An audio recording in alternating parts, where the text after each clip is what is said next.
Sinasabi ko sa inyo ngayon palang malaking problema ang Minnesota Timberwolves. Back-to-back Western Conference Finals. Isang kopo ng dumaan na sa matinding apoy ng labanan. At muli unti-unti na naman silang bumabalik sa kanilang mapanganib na forma. Pero ngayon, may kaibahan na. Dahil hindi lang mas magaling ang pagbabalik ni Anthony Edwards, kundi mas matalino na siya na yung season. At ang evolusyong yan ang dahilan kung bakit tahimik na naging pinakamahirap na katapat ng Minnesota sa buong NBA. Ang clutch time ang mismong aspeto na tinrabaho ng husto ni Anthony Edwards nitong offseason. At ginawa niya ito sa pamamagitan ng pagpapalakas sa isang bahagi ng kanyang arsenal, ang kanyang post-up game. Lahat ng pinakadakilang shooting guard sa kasaysayan ay mayroon nito. Tinutukoy ko sina Michael Jordan at Kobe Bryant. Malaking bagay ang epektibong pag-score sa post kapag dikitan na ang laban. Dahil ito ang isa sa pinakamahirap na pwesto para magpadala ang depensa ng malinis na tulong. At kung sapat ang lakas at galing mo para tanggapin ang banggaan, magiging bangungot ka para sa depensa. Kung titingnan natin si Anthony Edwards sa mga clutch moments noong nakaraang season, malayo ang kanya naging porsyento kumpara sa ngayon. Gumawa si Ant ng 43% mula sa floor noon at kahanga-hanga na yon dahil sa matinding depensa na hinarap niya noon. Agresibo siyang tinatrap ng mga kalaban mula sa pick and roll. Nagpapadala ng mga delayed blitz at pinupuno ang paint sa sandaling magtangka siyang umatake. Kahit makakuha pa siya ng switch na gusto niya, palaging may nag-aabang na tulong. At madalas nagre-resulta ito sa mga madadaliang tira na napakahirap ipasok, mga tirang walang sinuman sa kasaysayan ang makakapasok ng sunod-sunod. Kaya sa halip na magreklamo o mag-alinlangan sa mga sandaling yon, mas pinili niyang magsumikap at magtrabaho. Ayon sa kanya, nag-ensayo siya ng 3 hanggang 4 na beses araw-araw noong off-season para pagandahin ang kanyang post-up package. Dahil nabasa na ng kalaban ang dati niyang estilo. At kahit hindi lahat ng clutch basket niya ngayong season ay galing sa post-up, ang trabahong iyon ang ganap na nagpabago sa paraan ng pagdepensa sa kanya ngayon. Ngayong taon, si Anthony Edwards ay gumagawa na nakakamanghang 71%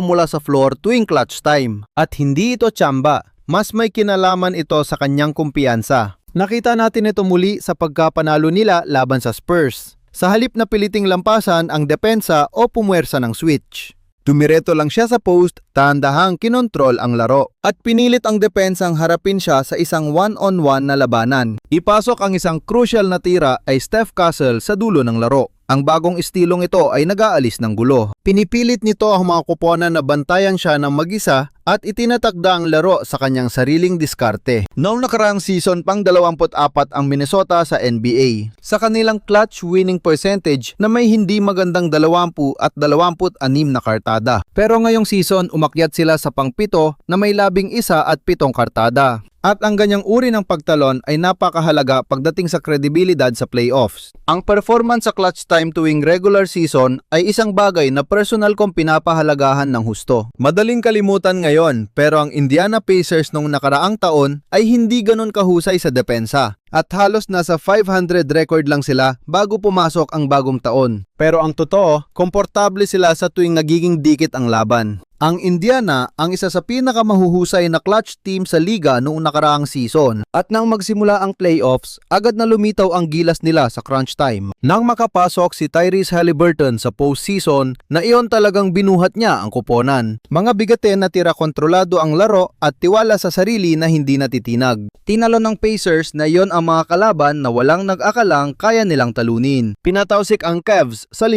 laro. Tinapos ang Knicks sa 6 at talagang napatunayan nila ang karapat-dapat sila sa entabladong iyon. At kung hindi lang nasaktan si Haliburton sa simula ng Game 7, para sa akin, hindi imposibleng sabihing mag-iiba ang dulo ng kanilang playoff run. Iyan ang kontekstong nagpapatingkad sa ginagawa ngayon ni Anthony Edwards para sa koponan. Hindi himalang sumusulpot ang clutch sa April. Nabubuo ito sa buwan ng ensayo, pagkakamali at adjustments. Narating ng Minnesota ang Western Conference Finals kahit kabilang sila sa bottom 10 sa clutch, na talagang kahanga-hanga na mismo. Pero kung ang clutch time ay sandata na ng Minnesota ngayon, imbes na bagay na tinatakasan lang nila, mababago nito kung gaano kalayo ang mararating nila. Sa ngayon, dumarami ang karanasan ni Anthony Edwards sa mga clutch moments. At minsan may depensang hindi niya inaasahan, kaya kailangan niyang humanap ng paraan habang tumatakbo ang oras. Ikinuwento pa nga niya ang isang sandali na nangyari sa dulo ng laban sa Spurs, kung saan hinarap niya si Wemby. Sabi ko, Ay hindi mo ko nakita. Sabi ko pa, may tira ba ako rito? Atake ba ako o hindi ako magsisinungaling? Sabi ko, wag mong ipasa kay Ju. Di ko alam gagawin ko dahil napakatangkad yan bro. Parang sinasara niya lahat. Walang layup, walang jump shot at ang bilis pa ng paa niya. Nakakagalaw siya ng maayos, kaya talagang kakaiba siya sa lahat. Medyo nagpakumbaba pa nga rito si Ant dahil pinasok niya ang pampanalong tira pagkatapos nito. Nahanap ang buta sa depensa ng Spurs, sabay sa laksak sa board para sa panalo. Iba talagang tindi niya sa mga dulo ng laro ngayong season. Mas kalmado at mas kontroladong bersyon na ito ni Anthony Edwards sa dulo ng laban. Hindi kailangang planuhin ang lahat dahil nagtitiwala siya sa kanyang pinaghirapan buong off-season at sa dami ng magagandang katangian na mayroon na ang Minnesota. Ito na ang huling piraso para gawing panalo ang mga dikit na laban kapag krusyal na. Mahalaga ang pag-asenso ni Ant sa clutch dahil nakuha na ng Minnesota ang pinakamahirap na parte ng pananalo kapag bumagal na ang laro sa playoffs. At bawat posesyon ay nagiging mas mahalaga, hindi na nangangapa o nag-aaral lang ang koponang ito. Nakarating na sila doon. 2 beses na sila magkasunod na nakatungtong sa Western Conference Finals. At tiyak na hindi sila nakarating doon ng tsamba lang. Sa 2 taon na yon, hinarap nila ang mga higanteng tulad ni Nikola Jokic at ng kampeong Denver Nuggets,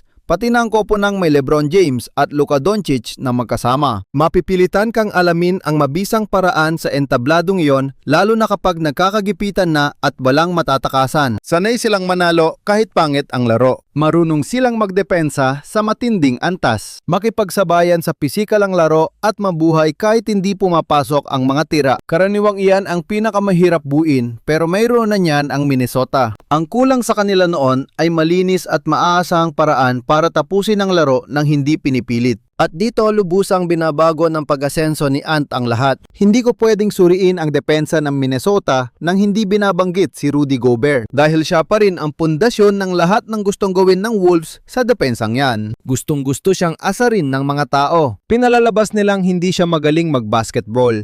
At marami siyang sablay.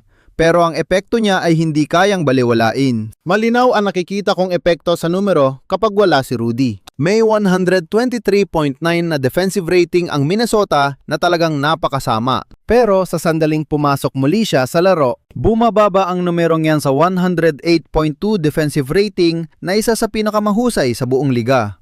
Ang ganyang klaseng pagbabago ang isa sa pinakamalaking deprenya sa depensa sa buong liga. At para sa akin, hindi lang ito sa pagsupalpal. Kahit pa nga si Rudy ang pinakamahusay rito. Ang tunay na husay ni Gobert ay ang pagbago sa mismong gustong gawin ng kalaban. Papasok ang mga player sa paint, makikita siya naghihintay at biglang mag-iibang plano. Kundi mapipilit ang mag-floater titira ng mga minadaling pull-up jumper o kaya naman ay tuluyan ng susuko sa play. Ipapasa na lang pabalik sa labas sa kakampi dahil ayaw nilang harapin siya sa ilalim ng ring. Kahit hindi hawak ni Rudy ang bola, kontrolado pa rin niya ang bawat possession. Kaya naman kasama na naman siya ngayon sa usapan para sa Defensive Player of the Year. At maaari niyang makuha ang pang-5 tropeo kung hindi aabot si Victor Wembanyama sa 65 game limit. Ang matibay na depensang yan ang nagbibigay daan sa iba na gawin ang kanilang tungkulin sa dulo ng laro. Si Julius Randle ang pinakamagandang halimbawa ko para rito. Hindi pumapasok ang mga tira niya noong simula ng laban sa San Antonio. Pero sa halip na pilitin ito, ibinuhos na lang niya ang lakas sa pisikalang laro. Pinantayan niya ng husto si Wembanyama nagpakita ng bagsik at kumuha ng mahahalagang offensive rebound sa dulo. Hindi man formal tingnan ang mga offensive rebound at putback na yun napakalaking tulong pa rin sila. At nandiyan din si Jaden McDaniels na tingin ko ay ang pinakaimportanteng pampatibay ng koponan.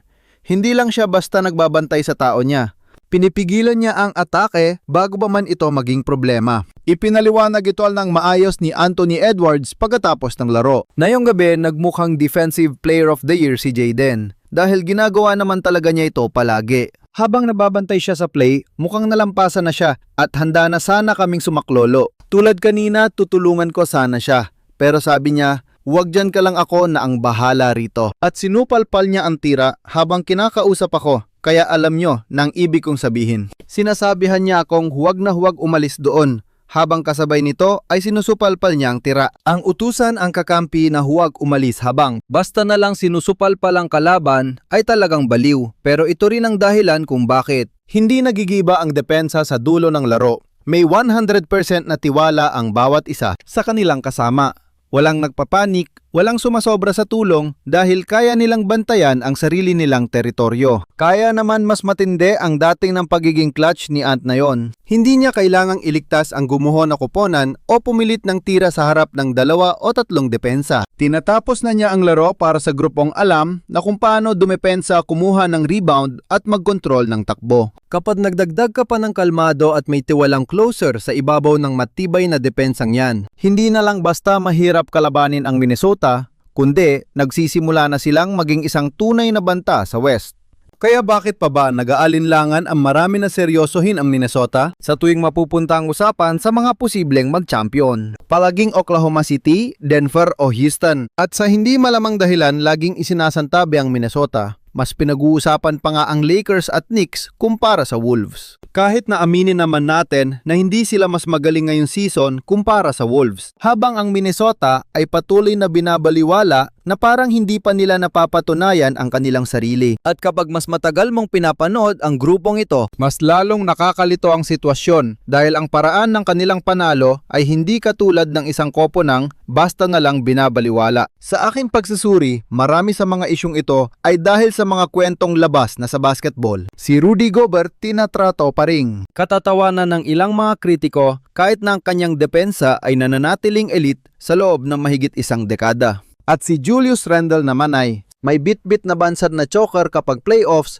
kahit na nagpakita siya ng matinding laro noong nakaraang postseason. Ang totoo, walang sapat na atensyon ang Minnesota, katulad ng sa Lakers o Knicks dahil hindi naman sila ganoon kalaking merkado sa NBA. Pagdating sa depensa, itong Timberwolves ay kayang sumabay sa kahit kanino sa buong liga. At para kay Anthony Edwards, lampas na tayo sa usapang potensyal lang. Mayong season na ito, isa na siya sa 5 pinakamahusay na manlalaro sa buong mundo. At hindi lang basta kapanapanabik panuurin. May average siyang halos 29 na puntos kada laro, swabe ang tira kahit saan at napakahusay ng mga desisyon niya sa dulo ng laban. At ang isang bagay na meron ng Wolves na hindi na ituturo ay ang karanasan sa playoffs mula sa huling 2 taon. Maraming natutunan ang Minnesota, lalo na si Anthony Edwards. Ang kakulangan niya sa 3-point shot noong serye laban sa Mavericks. Noong 2024, ang nagtulak sa kanya na magpursiging ayusin ito araw-araw. At ngayon, isa na siya sa mga pinakamatitinding 3-point shooter sa buong liga. Pagdating naman sa 2025 playoffs, kung saan natapos ang laban ng Wolves sa kamay ng Oklahoma City Thunder. Naging dahilan ito para pag-aralan ni Ant ang kanyang post-up game dahil ang Thunder ay madalas magpadala ng agresibong depensa sa kanya at madali nilang. Nagagawa iyon kapag sumusubok siyang dumaan sa pick and roll o umatake ng diretso sa basket. Kaya sa teorya ko, ang post-up ang magbibigay daan para mayanig niya ang mga depensang tulad ni Cason Wallace na walang laban sa kanya pagdating sa pisikalang lakas. At nakita na nating tinalo ng Minnesota ang Oklahoma City ngayong season. At iyan ang klase ng resulta na hindi natin basta-basta pwedeng balewalain. Patuloy lang talaga sa paggaling si Anthony Edwards sa bawat pagkatalong nararanasan niya. At kung tatanungin natin ang ating sarili, ano kaya ang magiging kahinaan niya ngayon? Mahirap sabihin dahil mas nagiging kumpleto ang laro niya araw-araw. Para sa akin, dapat nang manginig ang buong Western Conference sa lakas na ipapakita ng Minnesota pagdating ng April, May at June. Dahil sa matinding pag-step up ni Anthony Edwards at sa pagtapos niya ng mga laro ngayong season. Baka mapatunayan nilang sila ang pinakamatinding bangungot na makakatapat ng kahit sinong koponan. At kung nagtatanong kayo kung saan ko talaga ilalagay ang Minnesota sa usapang ito, panoorin ninyo ang susunod na video kung saan inihanay ko ang tsansa ng bawat koponan ngayong season. At oo naman, kasama talaga ang Minnesota sa diskusyong yan. At kung gusto ninyong malaman kung saan sila nakapwesto, panoorin ninyo ang buong breakdown ng video ngayon na.